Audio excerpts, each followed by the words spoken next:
Saya kadang cuma tok itu enggak. Iya kalau tapi itu masih mendingan lah. Tapi kalau buat ekspor sih ekspor kan lama loh Pak. Iya pakai pok itu. Kalau obatnya itu. Di Semarangnya carinya di mana? Semarangnya di itu ada kok di Shopee. Di Shopee. Saya ngajarin itu, soalnya kemarin di Aceh rata-rata seperti itu, hampir semuanya sih. Banyumas juga, kalau udah lembab pasti keluar. Gitu. Iya. Batam yang belum saya ajarin. Itu satu tutupe. Di Petalongan itu ada Pak? Satu tutup campurannya? Satu tutup campurannya 10 liter air. Oh yang ngirit ya Pak? Bisa 1000 ngene tok iya, bener. 1000. Iya. Jadi bisa kepake itu selama 2 tahun. Kalau enggak apa-apa Pak? Enggak apa-apa. Masa 120 keranjang cuma habis berapa ya? 5 botol lah. Satu pada 10 liter. Itu sampai sekarang nggak ada keluhan. Oke, Mas, boleh kenalan dulu dari mana Mas? Iya, saya dengan Kokos. Saya tinggal di Ungaran. Oke, mau tanya nih, prospek untuk kerajinan enceng gondok ini sebenarnya seperti apa Mas? Sebenarnya untuk saat ini produk Eco Green itu sangat diminati oleh pembeli lokal seperti kota besar sebagai produk home decor. Kalau untuk ekspornya juga sebetulnya cukup tinggi permintaannya. Cuma satu yang menjadi kunci di produk berbahan dasarnya gondok ini, desainnya yang memang harus berbeda dengan orang lain atau dengan negara lain. Kompetisi kita kan dari Vietnam sama Thailand dan Cina. Oke. Nah, kalau kita punya desain yang berbeda, proses pengerjaan desainnya juga berbeda, insya Allah marketnya juga lumayan.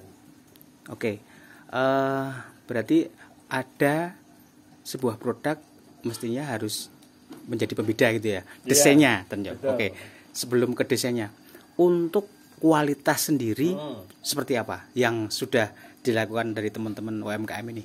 Ya, kalau selama ini kan memang yang paling rentan daripada produk eceng gondok itu kan jamur. Nah, itu yang selama ini menjadi satu kendala di produk eceng gondok ini. Makanya ada satu proses untuk produk itu supaya tahan lama dan tidak termakan jamur ataupun bubuk. Itu ada beberapa proses terhadap treatmentnya. Jadi kalau kita biasanya melakukan untuk kapasitas ekspor itu kita bisa melakukan perendaman dengan menggunakan lem putih kayu, kemudian campurin air, terus ada salah satu zat kimia atau bahan kimia yang bisa mengawetkan bahan ini. Jadi sampai kapanpun ini bisa terhindar dari jamur terutama. Oke, perendaman di sini berarti sebelum dilakukan proses pembuatan. Bisa dilakukan seperti itu. Bisa juga setelah proses produksi sudah jadi. Oh gitu. Oke, sekarang untuk desainnya Mas. Desainnya itu sudahkah beda ataukah ada mungkin ke depan harus seperti ini bagaimana itu Mas? Jadi sekarang itu tren ke depan, kalau produk yang mungkin sudah berjalan itu adalah full bahan bakunya eceng gondok. Tapi kedepannya itu kita harus mempunyai satu kolaborasi dengan bahan baku lain. Jadi misalnya eceng gondok dengan rotan dikombinasi desainnya, atau eceng gondok dengan kain mungkin, atau dengan jin. Seperti itu. Jadi kita sudah melangkah ke depan, dalam artian orang baru bikin ini kita sudah sana. Terus gini, umumnya karena ini kan memang rentan nggak tahan dengan air gitu. Artinya kekuatannya pun nggak bisa sekuat misalnya kain lah katakan. Tapi antusias minat dari mereka orang luar nih tentunya ya. Itu seperti apa sih? Toh ini barang kan nggak bisa awet-awet betul, tapi kok suka gitu loh. Ya, ini kan kembali ke masa sekarang. Jadi bisnis produk yang kembali ke alam itu menjadi satu sustainable ke Wah, depan. keren, Itu yang harus Oke. menjadi. Nah, itu yang sekarang menjadi kunci daripada produk ini. Makanya itu sekarang kendala yang ada di teman-teman di pengrajin itu adalah treatment terhadap bahan bakunya atau terhadap produk yang sudah jadi ini. Nah, itu yang menjadi kunci supaya produk ini bisa diminati, karena minimal paling tidak 2-3 tahun baru bisa rusak. Kalau treatment sudah dilakukan dengan benar, bahkan insya Allah 10 tahun seperti bambu. Jadi sama intinya, apalagi ini kan tanaman air yang sebetulnya dengan air juga harusnya tahan gitu. Oke.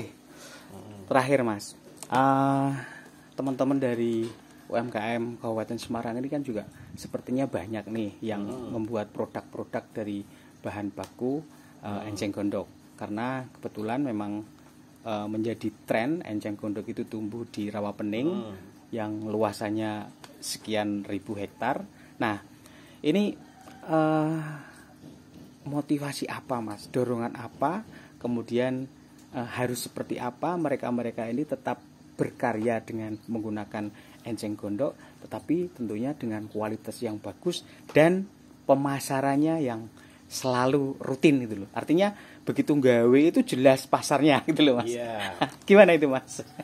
Jadi memang sebetulnya ini adalah peran sendiri dengan antara pemerintah, kemudian teman-teman wira swasta atau desainer, kemudian para pelaku kerajinan. Jadi kalau kita melihat bahwa di sini sudah banyak pelakunya, sayang kalau tidak dikembangkan secara profesional. Jadi keterlibatan teman-teman desainer ini adalah mengupayakan supaya pasar ini juga bisa terbuka. Nah, yang sedang kita lakukan juga sekarang ini dengan konsepnya Kementerian Koperasi UKM itu adalah konsep pelatihan yang artinya kedepannya hasil dari teman-teman yang dilatih itu menjadi interaksi bisnis dengan narasumber. Nah, narasumber ini kebanyakan sekarang adalah pelaku usaha, jadi praktisi, bukan teoritis semuanya. Jadi pengembangannya ya artinya nanti usahanya itu produk yang bisa dikerjakan itu ya sesuai standar, sesuai dengan permintaan buyer. Nah, kalau sudah seperti itu kan artinya ada keterlanjutan. Nah, ini yang menjadi konsep sekarang lah, seperti itu. Oke. Praktisi, keren sekali ini.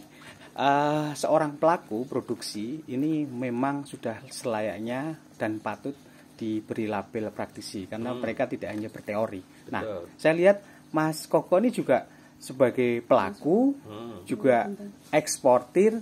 Ini bisa disampaikan Mas. Siapa tahu si Cikidul ini besok mengerahkan semua pasukannya membuat satu hari 1000 piece misalnya ini. Nah, yang mau jualin siapa nih? Nah, jenengan kayaknya juga punya relasi yang oke nih Mas. Gimana Mas? Iya, jadi selama ini kita melakukan satu kegiatan pelatihan itu kita menerapkan 3K. Jadi pertama adalah kualitas dari hasil teman-teman yang dilatih, kemudian kuantitasnya. Jadi artinya dalam satu kelompok pelatihan itu memang harus all out, kedepannya bisa berapa setiap bulan. Kemudian kontinuitasnya. Kontinuitasnya artinya produk yang kita latih ini sudah mendapatkan pasar, berarti ada kegiatan yang terus menerus yang dilakukan. Dan kuncinya itu tadi, desain itu terus akan selalu berubah. Jadi Mas Koko ini juga siap berkolaborasi untuk teman-teman ya, dengan produksinya, mungkin dengan kayaknya ilmunya itu juga oke ya. Artinya siap menularkan ya Mas ya. Iya, insya Allah. Satu waktu kita bareng-bareng ya. Sama teman-teman yang craft dari enceng gondok ini, Mas Koko kita undang duduk bareng sharing sampai mudah-mudahan pemasarannya. Sekali lagi untuk ini, sekarang juga lagi tren dengan kurikulum merdekanya, P5-nya dari terutama untuk anak-anak SMK ya. Nah, ini yang sudah dilakukan treatment ke anak-anak SMK ini seperti apa Mas Koko? Saya sebetulnya belum untuk saat ini. Kalau SMK itu kalau di Purwokerto itu kita dengan SMK 3, tapi konsepnya adalah di produk fashion.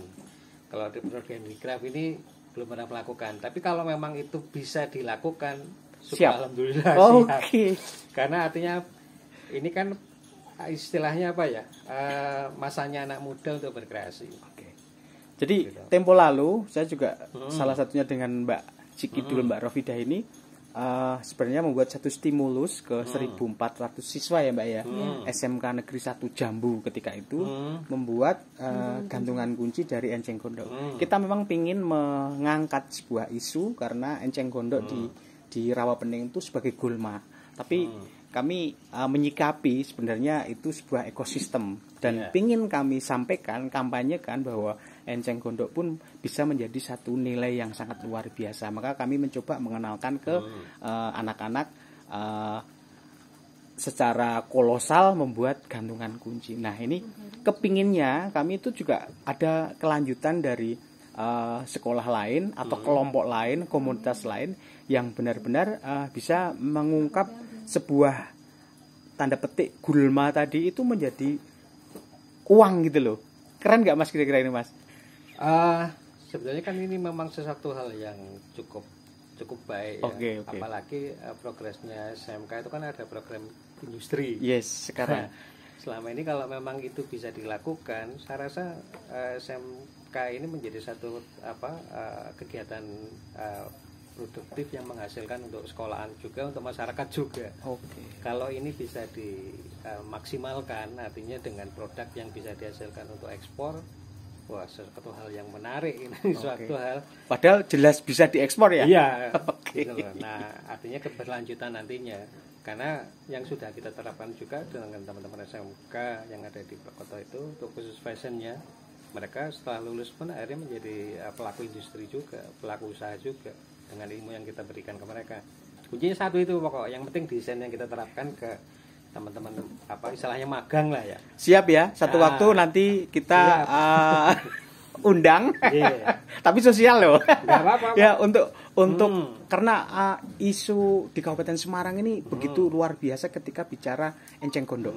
Karena memiliki rawa yang sekian ribu luasnya. Nah, jadi alangkah baiknya ketika itu dimanfaatkan menjadi sebuah nilai. Kayaknya progres ini mudah-mudahan segera bisa kita realisasikan Mas. Saya masih punya inceran di SMK Negeri 1 Bawen yang jumlah muridnya 2.400. Siap Mas ya? Siap. Oke, terima kasih matur suwun.